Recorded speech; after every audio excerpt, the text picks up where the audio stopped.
इसके अलावा भी किसी सबूत की जरूरत है क्या? और अगर है तो एक चीज और आपके सामने रखता हूं, आप भी सारे मीडिया के साथी हैं, देखें, मैं बार बार इस बात को कहता हूं, 3 मशीनें इलेक्शन में इस्तेमाल होती हैं। बहुत शर्म की बात है, सबके लिए डूब मरने वाली बात है। इस देश के तमाम मतदाता अंधे होकर वोट डाल रहे हैं, तो कैसे कहता है इलेक्शन कमीशन कि वो निष्पक्ष, स्वतंत्र और पारदर्शी चुनाव करा रहा है? किसी तरह की धांधली नहीं हो रही, और धमकी भी दे रहा है इलेक्शन कमीशन कि अगर ईवीएम पे कोई सवाल उठाएगा तो उसके खिलाफ। देखिए, मैं तो बहुत सीधी सी बात कहता हूं, वो मुद्दे जो दिखाए जाते हैं हकीकत में वो मुद्दे नहीं है। देश में सबसे बड़ा मुद्दा क्या है? सबसे बड़ा मुद्दा है देश में बेरोजगारी। आपको जानकर हैरानी होगी कि शिक्षा की इतनी बुरी स्थिति है कि 14 करोड़ बच्चे एडमिशन लेते हैं पहली क्लास में और ग्रेजुएट होते हैं मात्र 2 करोड़ के लगभग।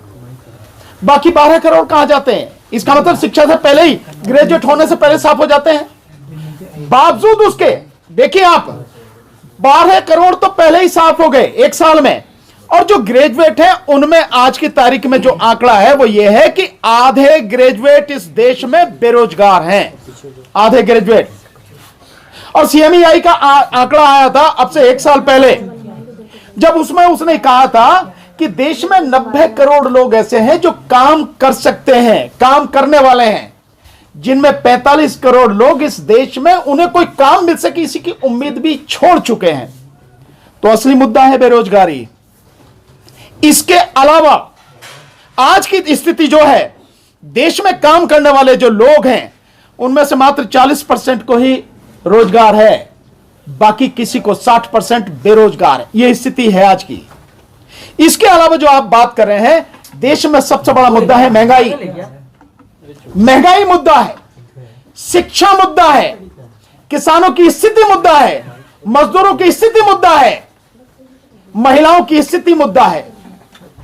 यह है स्थिति आज की तारीख में जो मुद्दे हैं, और ये मुद्दे अब से नहीं लगातार हैं, लेकिन क्योंकि जो गोदी मीडिया है, जो भांड मीडिया है, जो सरकार की गुलामी करता है, वो इन मुद्दों को नहीं उठाता, जिसकी पहुंच बहुत दूर तक है। लेकिन फिर धन्यवाद देता हूं आपको, आप वो हैं मीडिया के साथी जो हर मुद्दे को उठाते हैं और दिखाते हैं, और आप ही की वजह से ये सारी चीजें पता लग पा रही हैं।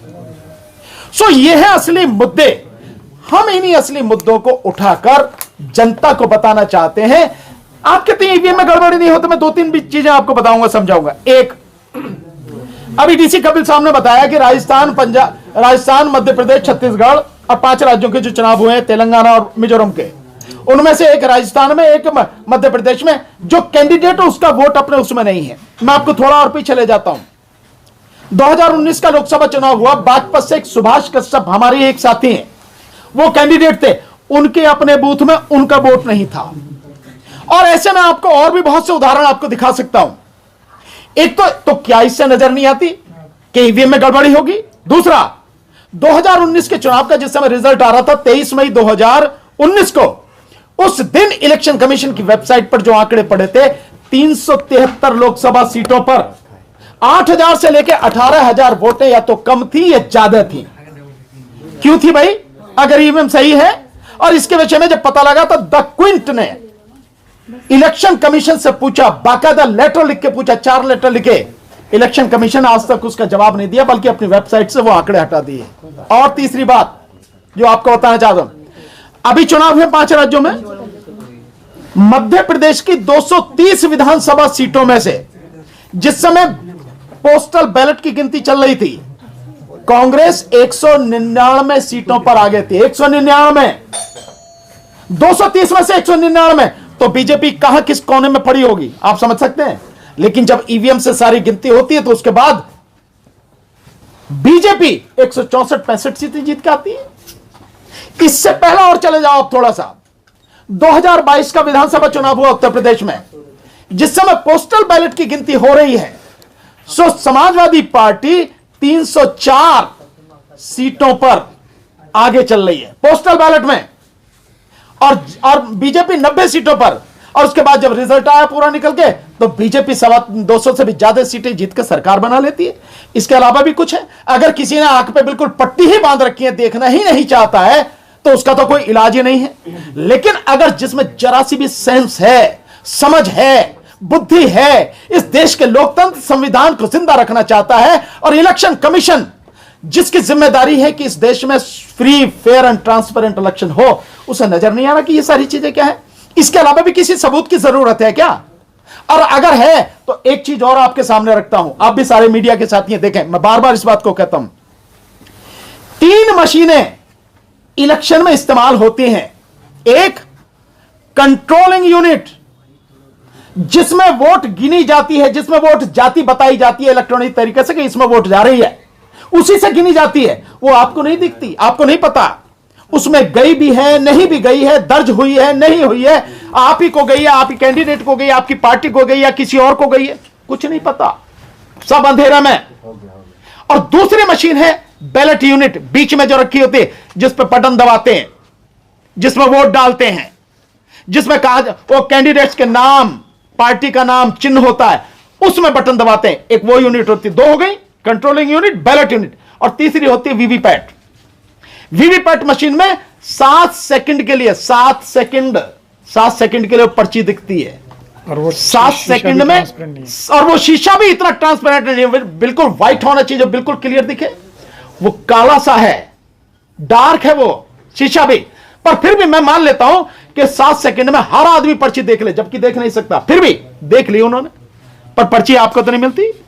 पर्ची तो उसी डिब्बे में गिर जाती है, और उस डिब्बे में गिरने के बाद उन पर्चियों की गिनती नहीं होती। अब मैं आपसे पूछता हूं, साधारण व्यक्ति से भी मैं ये बात पूछता हूं, वोट कौन सी है?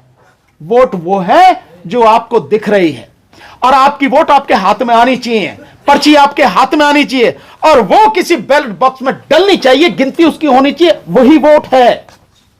उसकी गिनती नहीं होती, उसकी गिनती होती है कंट्रोल यूनिट जिसकी पता ही नहीं है। और जो 28 पार्टियां इंडिया गठबंधन की, वो यही कह रही है कि भैया उसे पर्चियां निकाल के उसको दे दो मतदाता को, जो देख ले, अपने हाथ में लेके देख ले कि हाँ भैया मैंने जिसको वोट दी है उसी को गई है, और फिर वो अपनी मर्जी से उस डिब्बे में डाल दे और तुम उसकी गिनती कर लो, वही तो वोट है ना। इससे ज्यादा क्या होगा? इलेक्शन कमीशन इसके लिए तैयार नहीं है, तो कैसे कहता है इलेक्शन कमीशन कि वो निष्पक्ष, स्वतंत्र, पारदर्शी चुनाव करा रहा है, किसी तरह की धांधली नहीं हो रही, और धमकी भी दे रहा है इलेक्शन कमीशन कि अगर ईवीएम पे कोई सवाल उठाएगा तो उसके खिलाफ, जो सिद्ध नहीं कर पाएगा उसके खिलाफ जो मुकदमा करेगा, नोटिस भेज रहा। इलेक्शन कमीशन को नोटिस भेजने की बजाय इलेक्शन कमीशन को काम करना चाहिए कि ये जितने भी सवाल उठ रहे हैं ईवीएम पे, इन सवालों को पूरी तरह से झूठा साबित करने के लिए, इन सवालों का खात्मा करने के लिए एक बार चुनाव बैलेट पेपर से कराए, और उसके बाद जो रिजल्ट आ रहा है पूरे देश के सामने होगा, अपने आप दूध का दूध पानी का पानी हो जाएगा। इलेक्शन कमीशन सच बोल रहा है, ईवीएम सही है, वो भी सिद्ध हो जाएगा। इलेक्शन कमीशन झूठ बोल रहा है, गुमराह करा, जो ईवीएम मशीन है गड़बड़ है, वो भी सिद्ध हो जाएगा। क्या दिक्कत है इलेक्शन कमीशन को?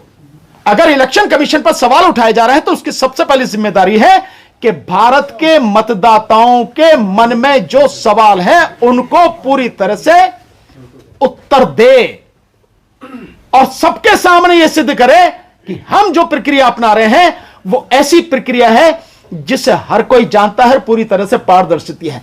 बहुत शर्म की बात है, सबके लिए डूब मरने वाली बात है, इस देश के तमाम मतदाता अंधे होकर वोट डाल रहे हैं।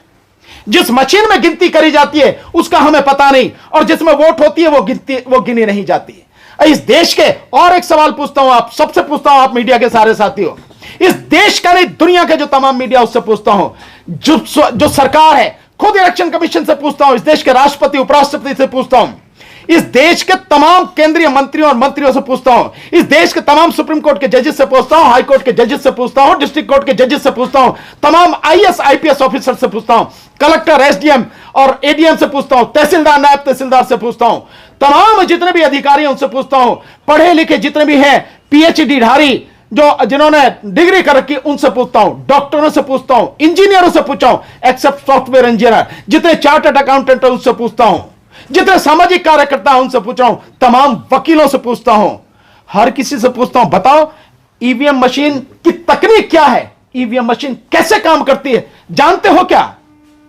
कोई नहीं जानता। पढ़े लिखे नहीं जानते, अनपढ़ जनता क्या जानेगी? और उससे मतलब जिस माध्यम को इस देश की 99% मतदाता जानता नहीं है, 99% से भी ज्यादा, उसके माध्यम से चुनाव हो रहा, सारे पढ़े लिखे से लेकर अनपढ़ बिल्कुल अंधे होकर वोट डाले जा रहे हैं, कोई आवाज उठाने को तैयार नहीं। इलेक्शन कमीशन की जिम्मेदारी नहीं इसका जवाब दे, और ऐसी व्यवस्था हो जो पूरी तरह से पारदर्शी हो। खबरों में बने रहने के लिए फोरम 4 को सब्सक्राइब करें और नोटिफिकेशन पाने के लिए बेल आइकन दबाएं।